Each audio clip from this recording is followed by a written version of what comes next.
Salut à tous et bienvenue dans l'édition Pauline & Friends du mois d'avril 2021.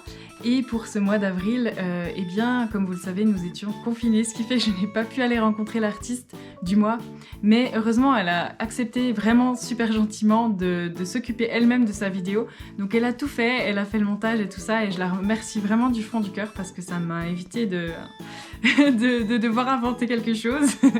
Voilà, enfin en tout cas, merci à elle d'avoir géré tout ça, c'est vraiment chouette.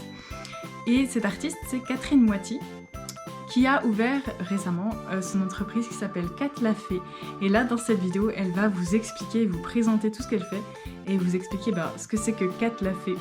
Donc moi, je vous laisse en sa compagnie et vous allez découvrir la superbe artiste qu'elle est et toutes ses créations et tout ça.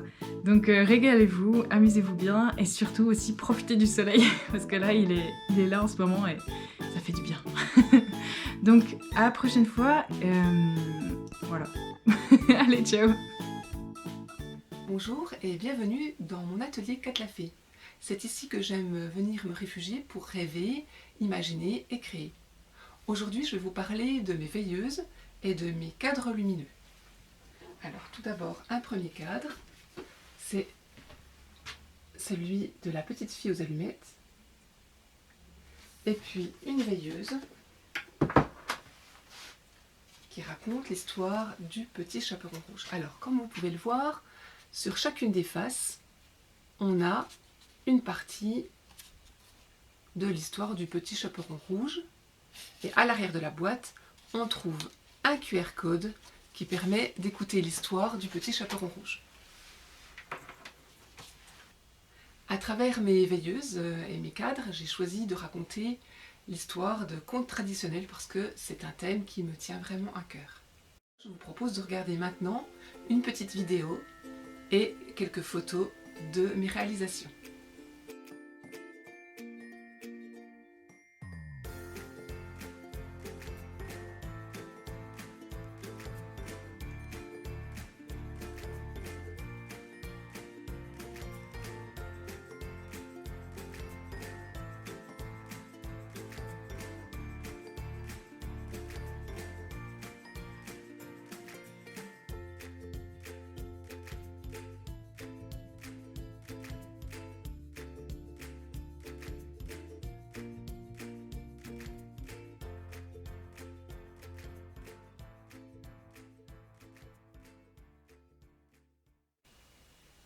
Maintenant, je vais essayer de vous raconter en quelques étapes comment je réalise un cadre lumineux. Donc là, par exemple, dans le cas de la petite fille aux allumettes, d'abord je choisis un conte que j'ai envie de raconter et je choisis un moment important de l'histoire. Alors pour moi, dans la petite fille aux allumettes, le moment important, c'est quand la petite fille est dans la ville, qu'il neige et qu'elle craque sa dernière allumette pour pouvoir voir sa grand-mère. En fait, elle l'imagine, elle la voit en songe.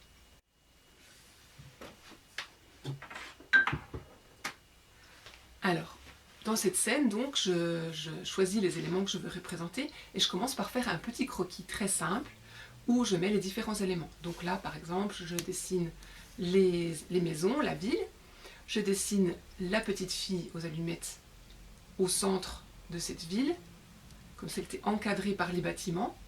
À l'intérieur des bâtiments, je représente également des personnages qui ont l'air heureux. Ça contraste avec la petite fille qui est dans le froid, dans la neige. Donc des personnages qui sont au chaud. C'est Noël, c'est la fête. Donc une maman qui prend un enfant dans ses bras, les sapins de Noël. Et puis au fond, il y aura la grand-mère qui apparaît en songe. Donc là, moi je choisis de la mettre avec des petits points de lumière, donc des petits trous. Ça va être simplement représenté par des petits trous qui forment le visage de sa grand-mère qui la regarde dans le ciel. Une fois que j'ai terminé mon petit croquis, mon dessin, il faut que je choisisse les différents plans. Comment je vais représenter ces plans dans ma boîte.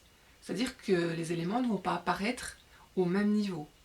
Au premier plan, je choisis par exemple de mettre la petite fille aux allumettes. Ensuite, il y aura les bâtiments.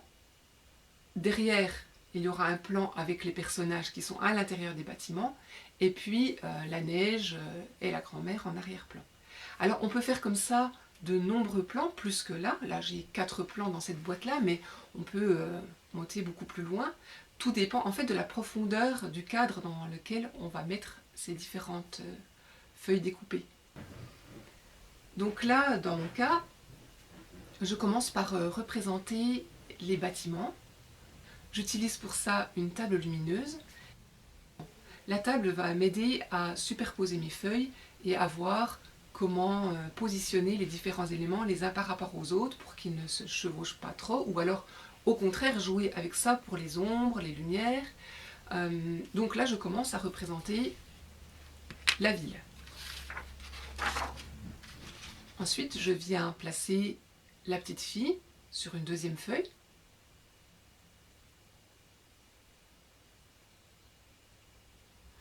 Je prends ensuite une autre feuille, je garde seulement les bâtiments et je superpose donc cette troisième feuille sur mes bâtiments pour pouvoir représenter l'intérieur des maisons. Donc là je vais me repérer sur les fenêtres que j'ai déjà dessinées pour pouvoir faire apparaître un sapin, une maman avec son enfant et tous les éléments que je vais faire apparaître à l'intérieur. Et je termine par le fond, où là je représente la grand-mère de la petite fille qui apparaît en songe et la neige. Une fois que j'ai terminé de représenter tous mes plans, je les prends en photo pour les envoyer sur mon logiciel. Auparavant, je découpais mes feuilles avec un cutter de précision. Alors c'est très long, c'est laborieux, il faut faire très attention, au moindre dérapage, il faut recommencer. Il y a peu de temps, j'ai découvert les machines de découpe. Et là, c'est un outil vraiment formidable, surtout quand on veut répéter le travail plusieurs fois, quand on veut refaire la même veilleuse. Voilà, ce qui est mon cas. Donc j'envoie les photos dans mon logiciel, le logiciel qui va avec ma machine. Là, je vais vous montrer le travail sur une seule de mes représentations. Donc là, ce sont les bâtiments. Alors, il faut d'abord vectoriser le dessin, ensuite simplifier le dessin pour que la machine puisse découper. Ensuite, comme vous pouvez le voir, en fait, en vectorisant, j'ai des traits doubles, donc il faut que je supprime tout l'intérieur de mes traits, de mes lignes. Alors, je les supprime, et quelquefois, on voit qu'il y a des petits défauts. Par exemple, là, j'avais mal tracé mon petit rond pour la neige, ça fait comme un petit croissant, donc il faut que je gomme les extrémités, que j'enlève l'intérieur et que je referme mon petit flocon. Il y a parfois aussi, là par exemple dans les fenêtres, des lignes qui se sont chevauchées, donc il faut pareil que je corrige. Si des lignes ne sont pas fermées, il faut que je les ferme. Et quelquefois il y a des défauts sur certaines lignes. Si on ne les trouve pas assez propres, on peut les corriger. Donc ce travail est assez long, il faut le faire sur chacune des feuilles.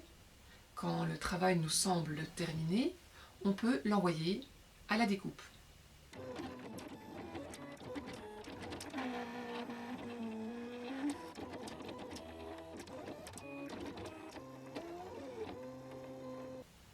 Quand la machine a terminé de découper, mon travail n'est pas tout à fait terminé. Il faut que je récupère les éléments. Alors ça peut être un petit peu compliqué. Le tapis est collant, donc il faut que je récupère les éléments avec une pince à épiler en faisant très attention de ne pas tout arracher. Quelquefois aussi la machine ne découpe pas parfaitement. Si par exemple mon travail auparavant n'a pas été parfait, il peut y avoir des endroits où la découpe n'est pas tout à fait terminée. Et si on tire un petit peu violemment, on peut tout arracher. Donc il faut faire ce travail avec précaution, avec une pince justement de précision, et retirer tous les éléments.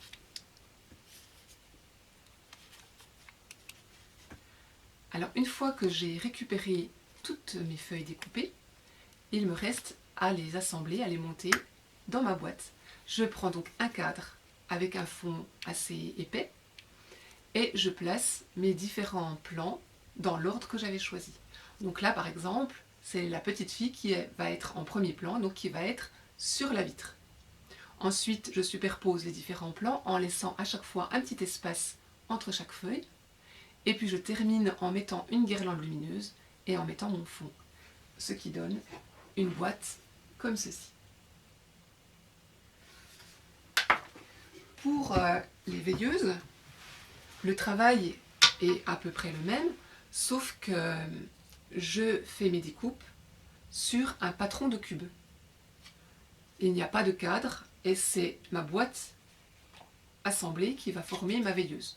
Donc je fais 3 cubes de tailles différentes qui vont s'imbriquer les uns dans les autres. Voilà. J'espère que mes explications vous auront plu, que ça vous donnera envie d'aller voir mon site, d'aller voir ma page Facebook et pourquoi pas de me commander une petite veilleuse ou un cadre lumineux. Alors à bientôt, j'espère, et merci de m'avoir écouté.